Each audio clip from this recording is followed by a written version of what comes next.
E aí, galera do Me Salva, sejam bem-vindos a mais um módulo de sinais de sistemas lineares. Nesse módulo, a gente vai aprender sobre as representações de Fourier. Ok, mas o que são as representações de Fourier para sinais de sistemas lineares? Bom, vocês devem lembrar lá das disciplinas de matemática que vocês fizeram no curso mais anteriormente aí, que existia um cara chamado Fourier que descobriu que todo sinal pode ser escrito como uma superposição de senoides complexas. Tá, mas o que isso significa? Bom, significa aqui que a gente vai escrever os nossos sinais como uma soma, tá, de outros sinais aqui. E a palavra-chave importante para a gente é que esses outros sinais são senoides. E senoides, elas têm uma frequência atribuída a elas, tá? Uma senoide, ela varia conforme uma certa frequência. Até agora, a gente veio falando de sinais no domínio do tempo. Então, utilizando Fourier, a gente vai descrever esses nossos sinais no domínio da frequência. A gente vai mudar o nosso ponto de vista sobre os nossos sinais, beleza? Tá, né? Entendemos tudo. Não, vou mostrar um exemplo aqui. Olha só, por exemplo, eu tenho esses dois sinais aqui, que são duas senoides, tá?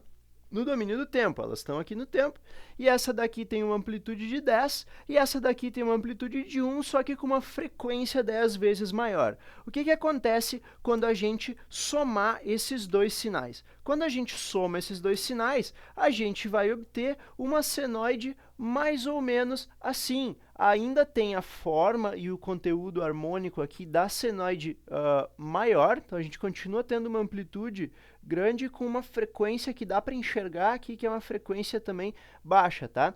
E depois a gente tem a nossa componente com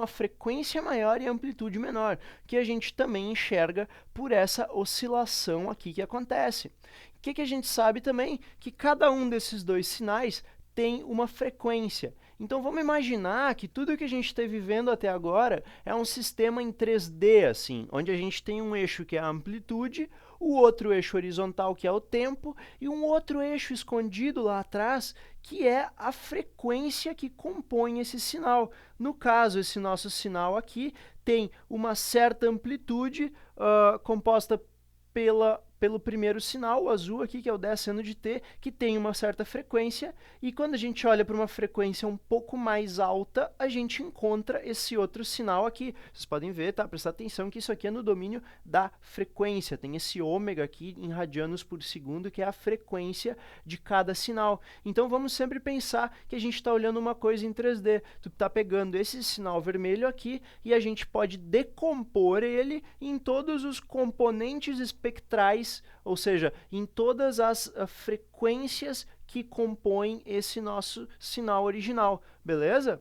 Então, basicamente, isso são as representações de Fourier. A gente podia olhar uma coisa no domínio do tempo e agora a gente vai querer olhar essa coisa no domínio da frequência. A gente está mudando o nosso ponto de vista sobre os nossos sinais, ok? Beleza. Nesse módulo, a gente também vai falar sobre como a gente consegue essas representações de Fourier. Para um sinal periódico e contínuo, a gente vai descobrir qual é a série de Fourier. FS significa série de Fourier, porque em inglês é ao contrário a sigla, Fourier Series. Então, aqui inverte.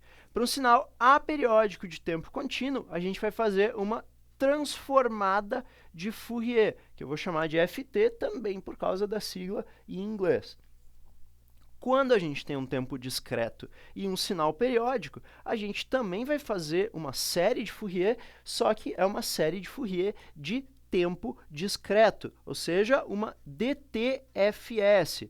O DT é Discrete Time em inglês, ou seja, tempo discreto também. É a mesma coisa, mas é equivalente. E a gente vai aprender também, revisar na realidade aquilo que vocês já viram, que o sinal aperiódico de tempo discreto, a gente vai ter a nossa DTFT, a transformada de Fourier de tempo discreto. Depois de aprender como se realizam todas essas transformações aqui, a gente vai ver as transformadas inversas, tá? Vamos revisar como é que se faz. A gente vai aprender sobre algumas propriedades que são importantes para lidar com os nossos sinais e operar com eles e conseguir coisas úteis. E, finalmente, aplicar tudo isso novamente em equações diferenciais e de diferenças, como a gente fez lá na representação no domínio do tempo, que primeiro a gente aprendeu um monte de coisa, como isso aqui, e depois a gente usou para resolver equações. Agora a gente vai fazer a mesma coisa, só que ao invés de usar o tempo, a gente vai usar a frequência. Beleza? Valeu, galera, e fiquem ligados aí nas aulas, tá? Vamos nessa!